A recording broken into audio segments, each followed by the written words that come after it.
നമ്മുടെ agri index കാഴ്ചയുടെ ബാക്കി ഭാഗങ്ങളാണ് കേട്ടോ ഇത്. അവിടെ അഗ്രികൾച്ചർ യൂണിവേഴ്സിറ്റിയുടെ തമിഴ്നാട് അഗ്രികൾച്ചർ യൂണിവേഴ്സിറ്റിയുടെ സ്റ്റോളുകളെല്ലാം ഉണ്ടായിരുന്നു.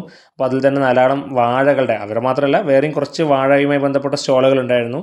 പലതരത്തിലുള്ള വാഴകളുടെ ടിഷ്യൂ കൾച്ചർ ചെടികൾ അവിടെ ഉണ്ട്. അതുപോലെ തന്നെ നല്ലോണം പ്രദർശനങ്ങൾ ഉണ്ടായിരുന്നു. ഈ കാണുന്നുണ്ടല്ലേ, ഇതൊക്കെ തന്നെ നമ്മളവിടുത്തെ ബനാന കോപ്പ് റിസർച്ച് സെൻറ്ററിൻ്റെ സ്റ്റോളാണ്. പല വെറൈറ്റിയിലുള്ള വാഴക്കന്നുകൾ അവിടെ ഉണ്ടായിരുന്നു. നമ്മൾ പക്ഷേ അഗ്രികൾച്ചർ യൂണിവേഴ്സിറ്റിയുടെ സ്റ്റോളിൽ നിന്ന് 4 G9 എന്ന് പറയുന്ന വെറൈറ്റിയുടെ ചെടി വാങ്ങിച്ചിരുന്നു. അതിൻ്റെ വെക്കലൊക്കെയാണ് കേട്ടോ, നടലൊക്കെയാണ് ഇന്നത്തെ കാഴ്ച. നമ്മൾ അതിനുവേണ്ടി നല്ലോണം സൂര്യപ്രകാശം കൊള്ളുന്ന ഒരു ഭാഗം തിരഞ്ഞെടുത്തിട്ടുണ്ട്.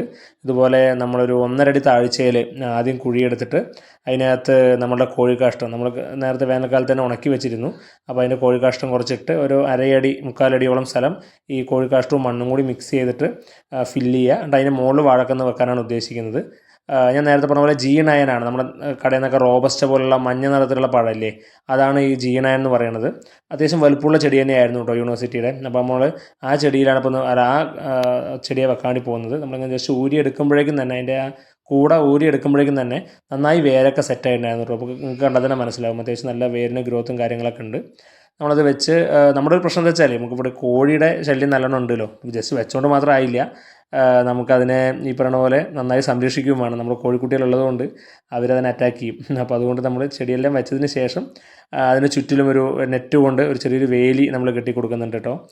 കാരണം ഇല്ല എന്നുണ്ടെങ്കിൽ ചിലപ്പോൾ അതൊന്ന് ഒത്തിരി ഉയർന്ന് പൊന്തിയാൽ കുഴപ്പമില്ല, നമുക്ക് 2 അടിയൊക്കെ പൊക്കം വന്നു കഴിഞ്ഞാൽ കുഴപ്പമില്ല. പക്ഷെ അതുവരെ നമുക്ക് ഇത്തിരി റിസ്ക് തന്നെയാണ്.